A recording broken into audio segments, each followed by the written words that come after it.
आमिर सैफ़ी ये पहला सवाल पूछते हैं, मुफ्ती साहब मेरा सवाल है कि मेरे ससुर का इंतकाल हो गया है, उनको 40 दिन पूरे हो गए हैं, हमने कुछ नहीं निकाला उनके नाम का। किसी ने हमसे कहा कि हमें उनके लिए कपड़े 5, चप्पल 5, बर्तन 5 तरह के, 5 तरह की मिठाइयाँ, जानमाज़ निकालना चाहिए। तो क्या मुफ्ती साहब ये सही है या नहीं? हो सके तो मेरा ये सवाल ज़रूर शामिल कीजिएगा प्लीज़। 5 5 5, ये 5 5 क्या चीज़ है? क्या कोई गेम चल रहा है, कोई पहेली चल रही है? ये 5 का क्या सिस्टम है? और फिर 40 दिन बाद ही निकाले जाएंगे, इसका क्या सिस्टम है? तो ये जहालत की बातें हैं, नादानी की बातें हैं।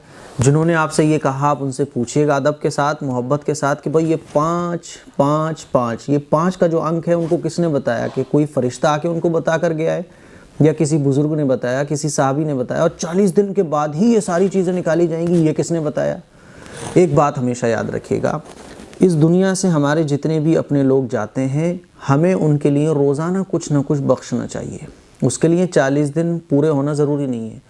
और ईसाले सवाब हमें करना चाहिए। बख्शना, ईसाले सवाब करना, ये हर चीज़ से आप कर सकते हैं। कुरान करीम की तिलावत करके आप बख्श सकते हैं। आप कोई नफल नमाज पढ़ के उसका सवाब बख्श सकते हैं। किसी गरीब को सदका दे सकते हैं, किसी गरीब को खाना खिला सकते हैं।